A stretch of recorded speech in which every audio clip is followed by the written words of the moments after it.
Mother of all secret societies, perhaps the most suspected and persecuted organization of all time.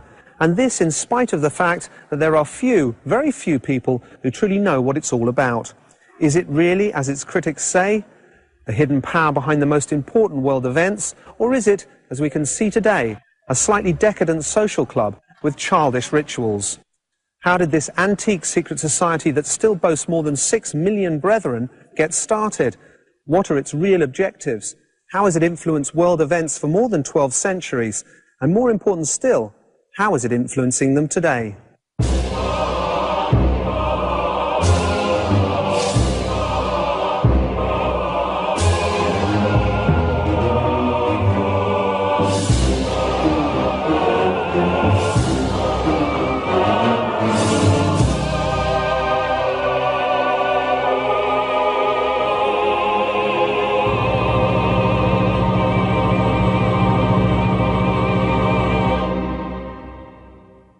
Freemasonry defines itself as an innocent fraternity whose primary objectives is to seek the welfare of humanity through the spiritual elevation of its members. But for its critics, it's just a gigantic pyramid of manipulators with the secret objective of world domination, with unwritten codes of silence and cooperation reminiscent of the mafia. So who's right? A swift perusal of the history of Freemasonry brings to light certain disquieting characteristics. Its impenetrable secrecy, the severity of the penalties for those who break their oaths, the general public's ignorance of its true reach, influence, and real purposes, and most disturbing of all, its obvious participation in many of the key events that have changed the course of history over the last few centuries. Secret rituals, obscure symbolism, mysterious objectives, qualities made an easy target, mainly by its arch-enemy, the Roman Catholic Church. And one wonders, are these real reasons to fear Freemasonry? Or is it all just a matter of groundless accusations, mere incomprehension and prejudice against enlightenment?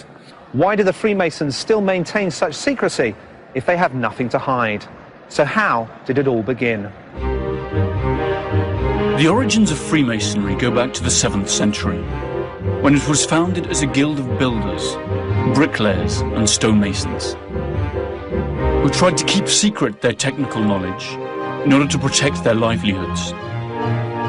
These masons were not the construction workers we might picture today, but technical and artistic masters that could undertake the most prestigious constructions at a time when building technology was limited to a set square, a plumb line, and little else.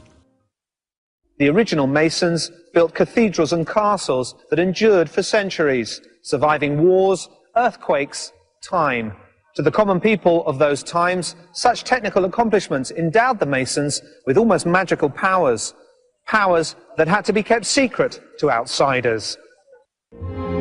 Thin columns that still hold graceful, ogival arches with narrow ribs, towers of hitherto unimaginable heights that scrape the heavens and inspire God-fearing veneration, chambers with perfect acoustics and overhanging gargoyles to scare away evil spirits, ratios of strength, beauty, and proportion that even today surprise engineers and mathematicians.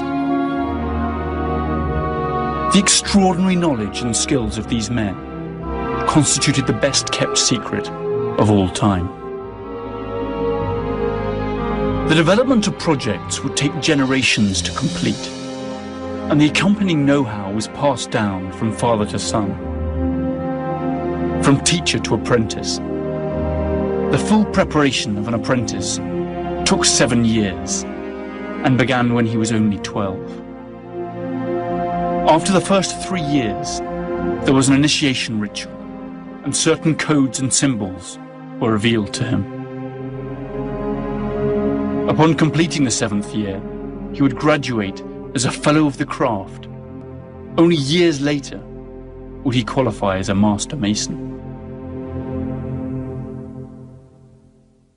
Freemasonry soon acquired a spiritual and ideological dimension that clashed with the value system of its time. This made it the perfect organization to host ideas considered dangerous, ideas that needed to be kept secret at all costs. This earliest manifestation of Masonry is known as operative Masonry, since its members were active builders. Though the society was born in the Middle Ages, Masons were inspired by much older secret societies, some dating from pre-Christian times. Secret societies have existed since the dawn of civilization. They were formed in order to preserve and defend knowledge that afforded power, and to transmit and maintain ideas that offended the powers that be, ideas whose free and open expression might have brought down a death sentence upon a person who simply dared to utter them. A good example was the Pythagoreans, who were organized like a secret society. Pythagoras was a philosopher who lived in Greece in the 6th century BC, and his discoveries had immense influence on Masonic thought. Centuries later, Pythagoras' theorem was of great importance to the operative Masons, as it allowed them, for example, to execute perfectly straight angles. Pythagoras was pursued and murdered by his enemies, but his knowledge persisted, and the set square became the emblematic symbol of Freemasonry that is still used to this day. Operative Masons clearly despise what the clergy had become just a few centuries after the death of Christ. A decadent bunch of sinners too busy looking after their worldly possessions to take time to shepherd the souls of their flock. The same feelings were felt for the oppressing nobility who owned land and life. The irony was that the Masons, ideological antagonists to the persecutory dogmatism of Rome, had in the Catholic Church and in nobility their main client.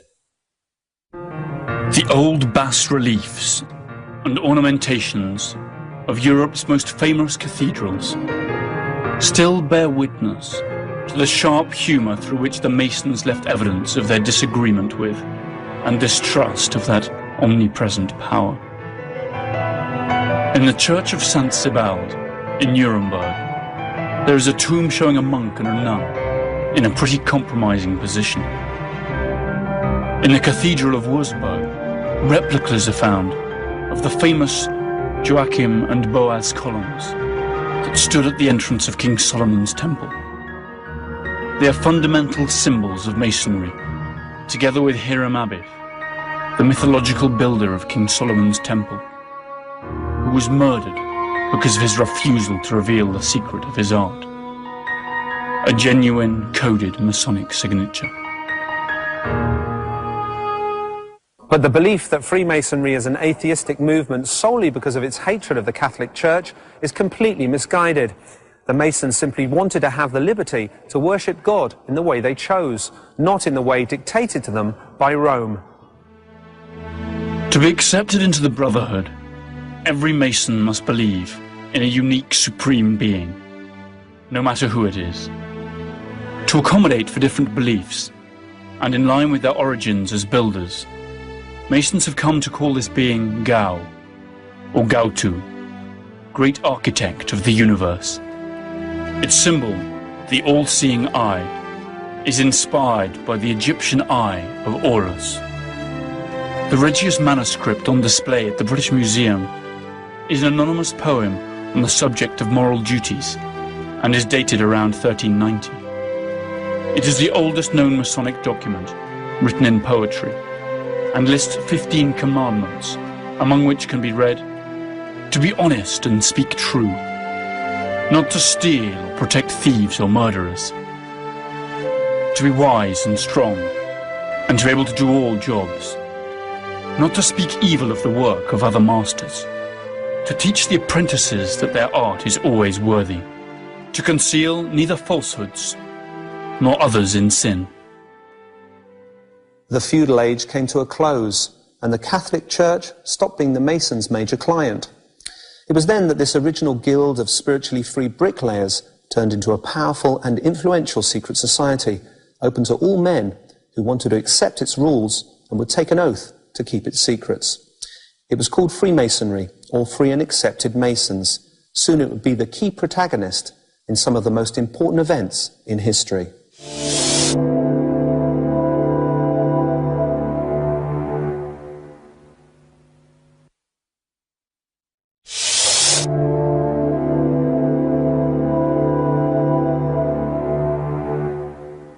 Let's recap. Far from being an ignorant association of superstitious bricklayers, the original operative Masons were upholders of ideals of liberty that naturally brought them into conflict with those who were both their best clients and their oppressors, the Catholic Church and the European monarchies. Over time, they evolved into a powerful secret society that attracted some of the most influential figures in history and came to be known as the Freemasonry, or Free and Accepted Masons, a secret society that still operates today. The name, Free and Accepted Masons, was born when the original operative Masonry transformed itself into a wider secret society in a period that lasted from the end of the Middle Ages to the Renaissance. Free makes reference to the fact that no slave or bondsman could join, and accepted implies that the member is accepted despite not being a builder. Though the structure and ceremonial rites of the original Masons has remained shrouded in secrecy, it is known that they were based on the Egyptian liturgy of sacerdotal initiation, the death and resurrection of Osiris, the renunciation of the indifference to a previous life. Above all, Freemasonry expects its brethren to die spiritually and be reborn as new, superior men. Even today, these original rituals are repeated in an almost identical fashion. First, the profane is led to the chamber of reflection, a room painted black, with a table, a stool and a desk. Upon the table there is a jug of water, some bread and 2 cups, one filled with sulphur, the other with salt. On the walls are the symbols: the sickle, the sand clock, the rooster, and the letters V, I, T, R, I, O, L, which is an acronym for the Latin alchemical phrase Visita interiore, terrae rectificando in vienes occultum lapidem. Visit the interior parts of the earth. By rectification thou shalt find the hidden stone. An invitation to an inner search of the depths of the human soul, in silence and meditation. The profane answers the questions: what does man owe to God? What does man owe to himself? What does man owe to others? And he draws his last will. Blindfolded, the candidate is divested of all metallic substances, since metal represents civilization, and stands neither naked nor clothed, and similarly with his right leg uncovered as a sign of humility. His left shoe is removed, also a sign of humility, and a cable tow is placed round his neck as a symbol of what binds him to the profane world.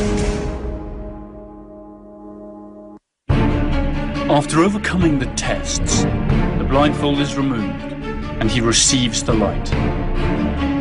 Finally, he takes an oath to the great architect of the universe over the Book of Constitutions.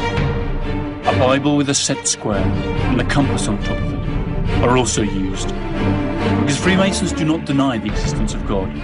They simply reject ecclesiastical institutions.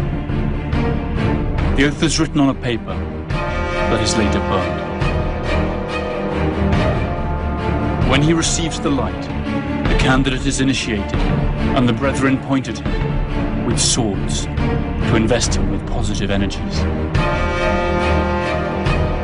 In some rites, the initiate also receives a sword to symbolically defend himself, to protect the lodge, to attack his enemies, and, curiously enough, to avenge the murder of the last great master of the Knights Templar, Jacques de Molay. Freemasonry is organized into smaller groups known as lodges. We have all heard this word 1,000 times over, shrouded in mystery and that it is time that world governments officially acknowledge the possibility that Freemasonry might be the continuation of the Order of the Knights Templar, and its rituals the means to hide a 1,000-year-old secret, the content and destiny of the Knights' mythical treasure. The first recognized Masonic lodge in the world was the Kilwinning Lodge, Lodge number 0, or Mother Lodge of Scotland, and its origin dates back to the year 1140, when the Masons, who were building the neighbouring abbey of Kilwinning, organised themselves into a guild. Scotland has been the epicentre of many events that seem to connect Freemasonry with the Order of the Knights Templar.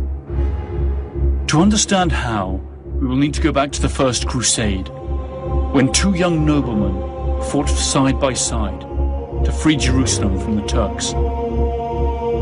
One, Hugh de Payenne, would become the founder of the Knights Templar. The other, Henry Sinclair, a Scottish knight of Norman descent, would sire a dynasty that centuries later would be of vital importance for the birth of Freemasonry. The Order of the Knights Templar was founded in Jerusalem as a monastic and military order by Hugh de Payennes and 7 other knights after obtaining papal blessing. The Templars excavated the ruins of King Solomon's temple, and legend has it they unearthed a fabulous treasure. Whether or not there is any truth in this legend, the fact is that soon after, they became immensely rich and powerful.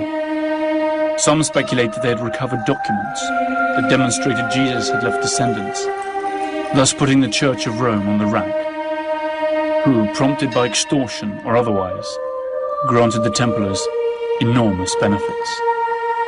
Whatever the case might be, history does tell us that on returning from Jerusalem, Hugh de Payennes visited Scotland, where he established the first oratorium outside the Holy Land, on territory belonging to the Sinclair clan.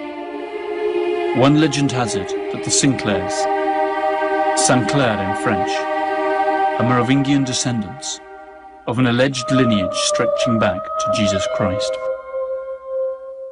We have then a precursor of Scottish Freemasonry fighting side by side with the creator of the Knights Templar.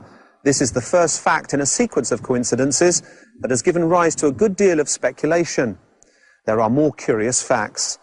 The Knights Templar became the financiers of monarchs all over Europe, a profitable but dangerous business that eventually sealed their fate. The persecution of the Knights Templar was unleashed in 1307, when Pope Clement VII, pressured by King Philip of France, who was enormously indebted to them, accused them of several heresies, including sodomy, adoration of the devil, Baphomet, and many other mortal sins. The Knights Templar were persecuted, tortured, and their order finally eliminated. Grand Master Jacques de Molay was imprisoned and tortured for 7 years, after which he was convicted to life imprisonment. Faced with the verdict, de Molay, who was already 70 years old, together with his friend Geoffrey de Charnay, claimed that all their confessions had been obtained under torture and that both they and their knights were innocent. That act of bravery sealed their fate. On the night of March the 18th, 1314, both were carried to the banks of the River Seine and burnt at the stake. De Molay died facing the Cathedral of Notre Dame, praying, proclaiming his innocence, and cursing both king and pope. But the ambitious King of France could not seize the Templars' wealth.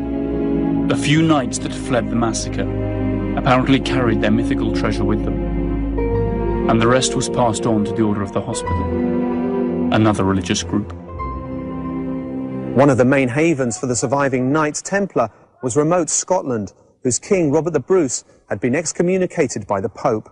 Scotland, the land of Henry Sinclair, fellow adventurer of the first Knight Templar. The saga continues.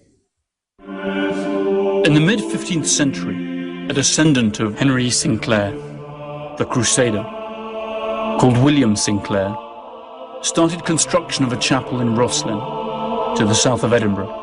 This chapel, mentioned in the bestseller, The Da Vinci Code, was supposedly built to hide the treasure of the Knights Templar in its vault.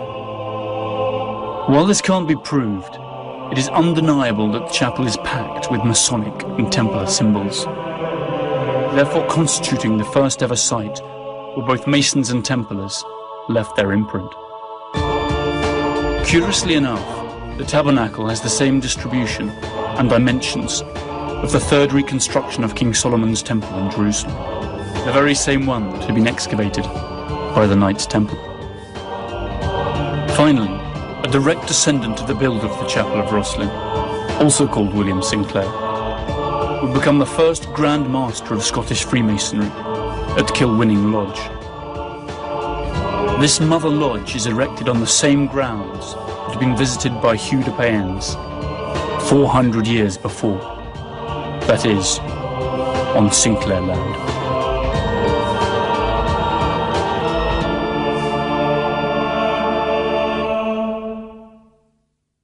How much truth is there in the theory that Freemasonry was born to preserve the secret of the Knights Templar? How closely were these organizations really related?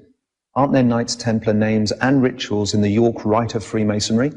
Why Knights Templar and not something else? Let's recall the Mason initiation formula.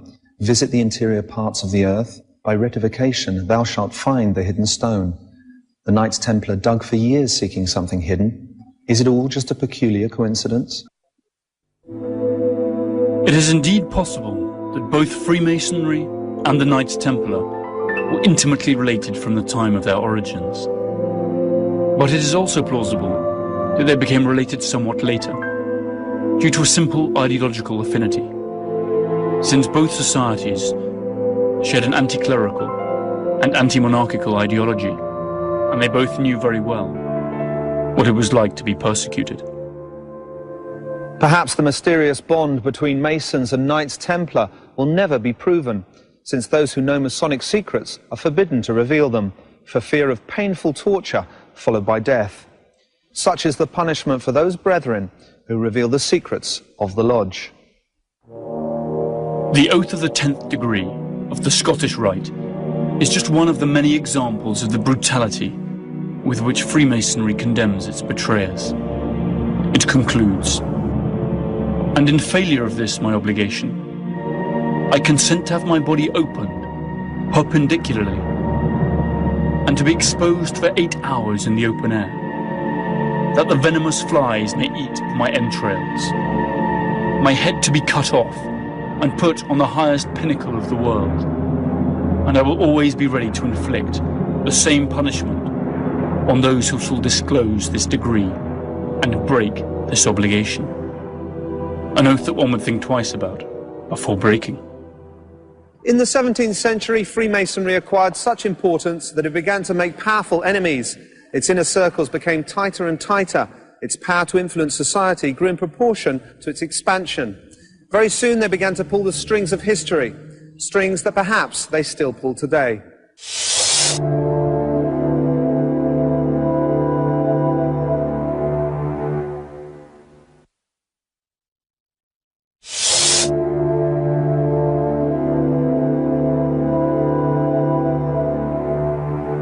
Anti-Catholic, libertarian, conspirational, all kinds of accusations have been laid at the door of Freemasonry.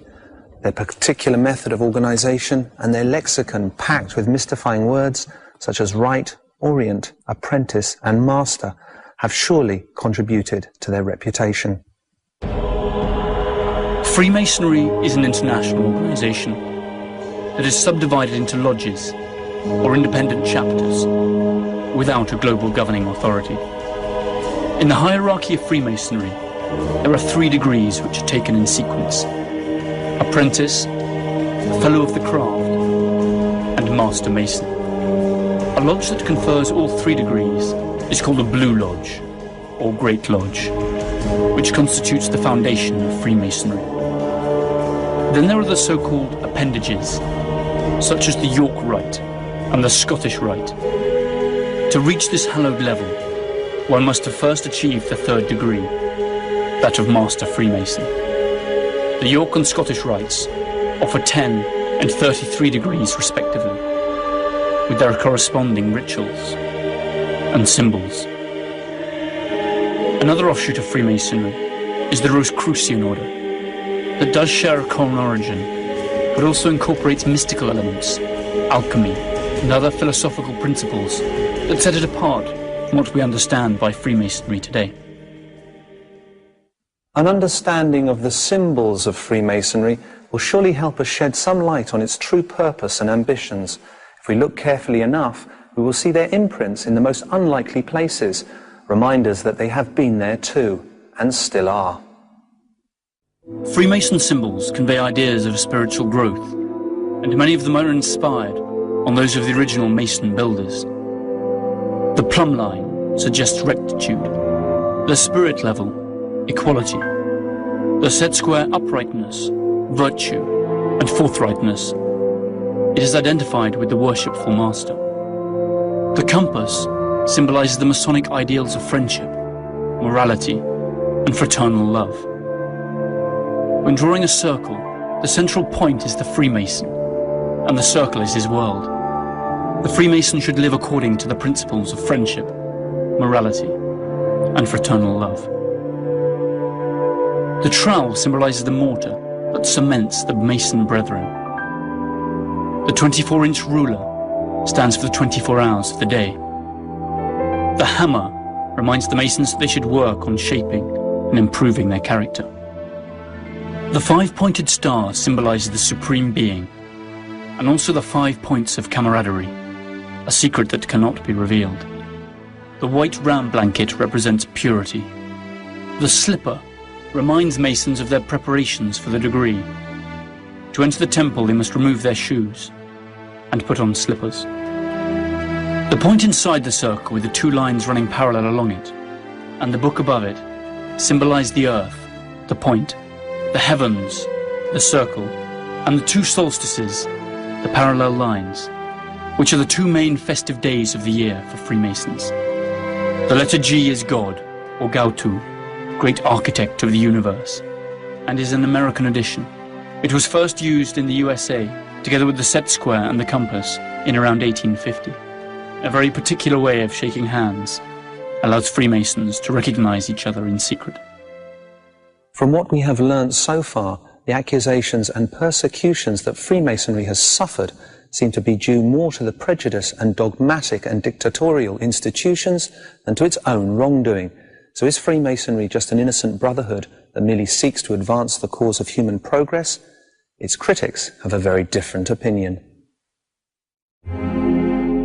Freemasonry has been accused of practically everything, ranging from constituting an atheist, anti-Catholic, and treacherous mafia, to fostering a global conspiracy to control the world through its secret power networks. The Catholic Church did not hesitate to excommunicate Freemasons.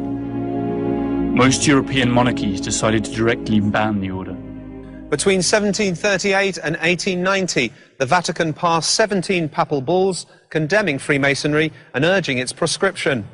This did not deter many Christian monarchs from joining their ranks, while others fought them openly. King James III of Scotland was the first monarch suspected of being a Freemason. The first European sovereign to officially support Freemasonry was the Holy Roman Emperor Francis I, founder of the Royal House of Austria, and curiously enough, a Catholic. The monarchs of Holland, Sweden, Geneva, Zurich, Bern, Bavaria, Austria, Russia, and Prussia outright banned it. One of the main accusations levied against Freemasonry is that it works through Machiavellian means, even when its ends might be altruistic, as if the end justifies the means. But isn't this the trite self-justification used by every power group? In what way is Freemasonry different from any other powerful organization? Some authors believe that prior to the French Revolution, the Duke of Orleans, himself Grand Orient of France, bought all the wheat that he could get his hands on, and either concealed it or sold it beyond the French borders, in order to provoke the famine that led to the French Revolution. And that it is time that world governments officially acknowledge Masons and Illuminati. closed all the lodges 2 years after their rise to power. Perhaps they did so because they were worried about the great power the Brotherhood seemed to have. And at the time, French Freemasonry boasted around 630 lodges, with some 75,000 followers. Nor did it help their public image when by the end of the 18th century, the detested Order of the Illuminati of Bavaria had infiltrated most of their lodges. Since then, Freemasonry has been suspected of conspiring to seize world power. The Order of the Illuminati was created by a Bavarian citizen, Adam Weishaupt, in 1776. Highly opinionated and a true megalomaniac, Weishaupt aspired to dissolve all forms of government, ban religions, abolish private property, and create a new world order under his unified command. He effected infiltration tactics in Freemasonry, and so managed to spread his organization across almost all of Europe, and some even believe North America too. To stop the infection, many monarchs decided to proscribe Freemasonry altogether. The Order of the Illuminati was officially banned in 1790, but its participation in subsequent events is highly likely, and many believe it is still operative today. In spite of the Illuminati episode, Freemasonry gained prestige and continued to expand its membership. Important historical figures would soon join its ranks. Learned men, nobles, bourgeoisie, the military. Freemasonry has gained prestige and attracted free thinkers who lurked in the shadows. Their meetings were organized by means of hidden signs. The identity of the masters was only known to those who had come up through the ranks. The result of their actions left practically no traces in history. But their presence was definitely real. Its influence was strongly felt in the Americas, infiltrating the highest circles of civilian and military power. Freemasons played crucial roles in the liberation of both the British and Spanish-American colonies. The USA is perhaps Freemasonry's most outstanding legacy. Its national symbols are loaded with Masonic messages. A partial list of the most famous Freemasons in history will help us perceive the true importance of this secret society and how it has influenced history. The banker, Nathan Mayer Rothschild, the musician Wolfgang Amadeus Mozart, and the German poet Goethe were all Freemasons. Britain was particularly prolific in producing famous Freemasons. English kings George V, William IV, Edward VII and VIII, and George VI. Also English politicians George Canning, Cecil Rhodes and Winston Churchill, the inventor of penicillin, Sir Alexander Fleming, writers Alexander Pope, Edward Gibbon, Sir Walter Scott, Sir Arthur Conan Doyle, Rudyard Kipling, plus dozens of the generals, admirals and air marshals. Even actor Peter Sellers was a Freemason. The United States does not lag behind. Most of their founding fathers, judges, congressmen, senators, and generals were Freemasons. Also American presidents Theodore Roosevelt, Franklin D. Roosevelt, Harry Truman, Lyndon B. Johnson, and Gerald Ford.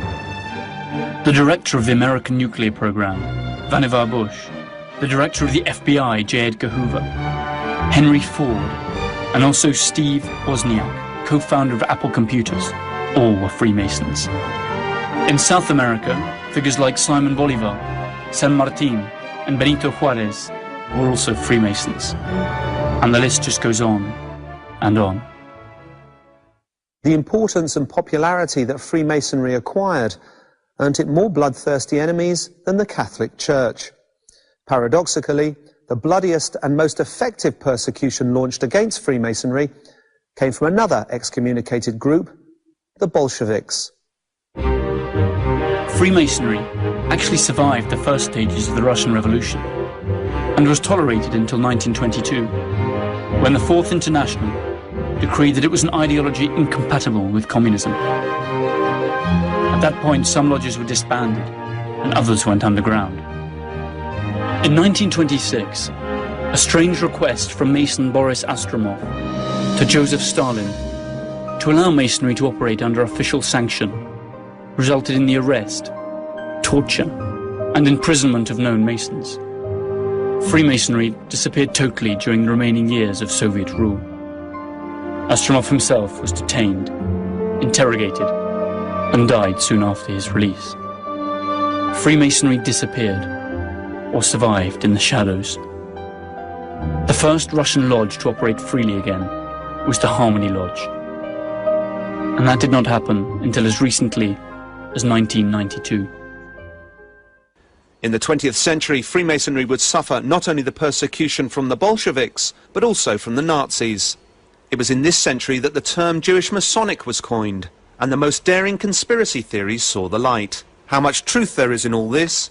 How much is straightforward anti-Semitism? Why has Freemasonry attracted throughout the ages the wrath of established powers like a lightning rod?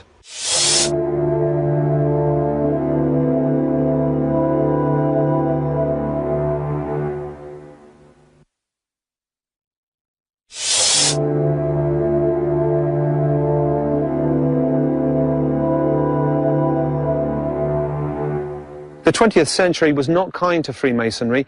During the communist era, it was banned in all of Eastern Europe and the Soviet Union. Its lodges dissolved, its libraries destroyed, its members pursued and imprisoned. It fared no better in Nazi Germany. In Mein Kampf, Hitler proclaimed that Freemasonry had been infiltrated by the Jews, and that it was now their instrument. He wrote that the pacifist feelings and the paralysis of the nationalist instinct were the result of Masonic manipulations. He gave early impetus to what would soon become a long list of anti-Semitic accusations against Freemasonry. Hitler dissolved all the lodges in Germany and accused Freemasonry of conspiring with the Jews to establish a world republic, similar to what the Illuminati had postulated more than 100 years before. In 1935, Goebbels accused 300 members of the Jewish race and Masonic conspirators of having allowed the USSR to enter the League of Nations. 2 years later, he opened an anti-Masonic exhibition that displayed incriminatory objects. In the Nazi concentration camps, Freemasons had to wear a distinctive red inverted triangle. It is estimated that in Nazi Germany and its occupied territories, between 80 and 200,000 Freemasons were murdered. In 1924, in Italy, Mussolini decreed that fascists had to choose between being fascists or Freemasons, and the following year he ordered the dissolution of Freemasonry. The supposed relationship between Judaism and Freemasonry that both Nazis and fascists decried was never proven, but served to stoke racial hatred. The fact remains that Freemasonry was born in the very heart of Christian societies, and only after a number of centuries had passed did it accept Jews as well as Muslims or anyone who believed in a superior being.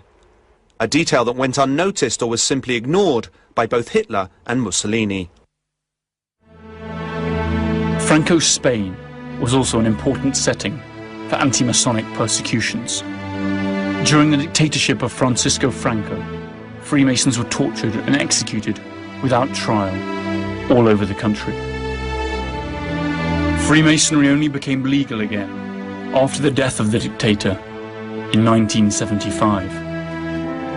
In more recent times, Saddam Hussein introduced the death penalty in Iraq for those who promote or support Zionist principles, including Freemasonry. What does this tell us about Freemasonry? Judging on the quality of its enemies, there's not much to add. But what about Freemasonry today? At present, it is estimated there are still between 4 and 6 million active Masons distributed among some 100,000 lodges worldwide. Most lodges are now a sort of social club, where charity, ancestral rites, secrets, curious clothes, and even bingo competitions and theme parties coexist. Masons no longer hide their membership to the Brotherhood, and even boast bumper stickers that clearly identify them. Most even have their own web pages. They also donate huge amounts of money to charity. The main problem today is that the young have little or no interest in joining their ranks. Perhaps Freemasonry is being defeated by time. Its ancient liturgy, its moral principles, its opposition to religious authorities, who've become less and less important as time goes by, sits uneasily in a culture attuned to postmodernism and the internet, virtual games, individualistic cults, or the insatiable consumer society, where the advancement of a man and spirituality have little place. Perhaps their waning also has to do with their reluctance to accept women outside ancillary lodges for ladies. A stubborn archaism that still persists. Perhaps the last and greatest Masonic accomplishment of the 20th century has been the routing of Hitler and Nazism. Roosevelt, Truman, Churchill, King George VI, General Bradley, MacArthur and Marshall, all of them were Masons. Many years have passed since then. However, there are still some events that can be ascribed to Freemasonry, flickers of life that tell us that the giant may only be sleeping. In 1997, British Labour MP Chris Mullin launched a bitter attack on Freemasonry. Mullin was convinced that police Freemasons bestowed special privileges on criminal Freemasons. There was a lot of hysteria in the British press, but in the end nothing was ever proven. In the National Assembly of Wales, it has been obligatory since 1999 for parliamentary Freemasons to reveal their status. Judges and the police have been asked to do so voluntarily. So if Freemasonry today is just a tawdry social club, why did Saddam Hussein persecute them? While in the United Kingdom they forced Freemason policemen and judges to reveal themselves as Masons. Two countries ideologically at loggerheads who've recently waged war once shared a common enemy. Is it simply because Freemasons are an easy target for politicians? Freemasonry has always been characterized by its shape-shifting abilities, for having a low profile, and for going underground at the right time. This strategy has reaped them splendid rewards for centuries. New names, new ways, new members. It wouldn't be at all impossible that they could be applying those same tactics today. Can a society that has influenced the most important events and attracted key historical figures simply fade out of existence? Is it possible that this new silence, this apparent senility, is simply concealing a change of plans and strategies? Our daily life is often affected by decisions that are unknown to us, and Freemasons might still be behind them, without us even suspecting it. Not to mention the powerful manipulation exercised by the media, much of which is in the hands of Masonic brethren. Is it not right to wonder through which channels Freemasonry's subtle messages reach us? The extraordinary knowledge and skills of these men constituted the best-kept secret of all time. The development of projects would take generations to complete, and the accompanying know-how was passed down from father to son, from teacher to apprentice. The full preparation of an apprentice took 7 years and began when he was only 12. After the first 3 years, there was an initiation ritual, and certain codes and symbols were revealed to him. Upon completing the 7th year, he would graduate as a Fellow of the Craft. Only years later would he qualify as a Master Mason. Freemasonry soon acquired a spiritual and ideological... Take the most prestigious constructions at a time when building technology was limited to a set square, a plumb line, and little else. The original Masons built cathedrals and castles that endured for centuries, surviving wars, earthquakes, time. To the common people of those times, such technical accomplishments endowed the Masons with almost magical powers, powers that had to be kept secret to outsiders. Thin columns that still hold graceful, ogival arches with narrow ribs, towers of hitherto unimaginable heights that scrape the heavens and inspire God-fearing veneration, chambers with perfect acoustics and overhanging gargoyles to scare away evil spirits, ratios of strength, beauty and proportion that even today surprise engineers and mathematicians. Mother of all secret societies, perhaps the most suspected and persecuted organization of all time. And this in spite of the fact that there are few, very few people who truly know what it's all about. Is it really, as its critics say, the hidden power behind the most important world events? Or is it, as we can see today, a slightly decadent social club with childish rituals? How did this antique secret society that still boasts more than 6 million brethren get started? What are its real objectives? How has it influenced world events for more than 12 centuries? And more important still, how is it influencing them today?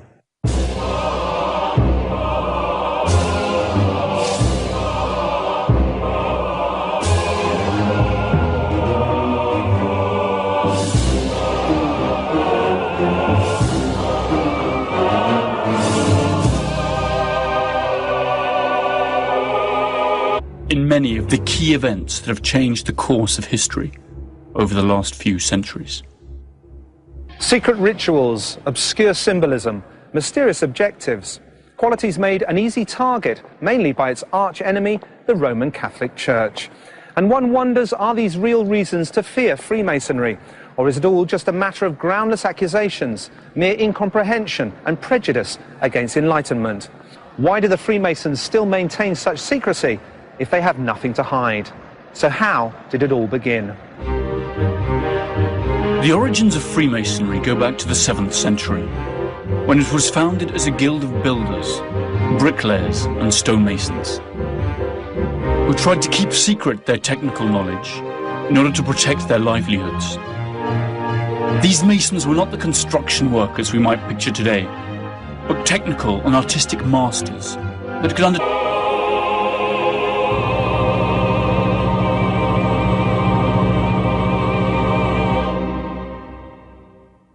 Freemasonry defines itself as an innocent fraternity whose primary objectives is to seek the welfare of humanity through the spiritual elevation of its members.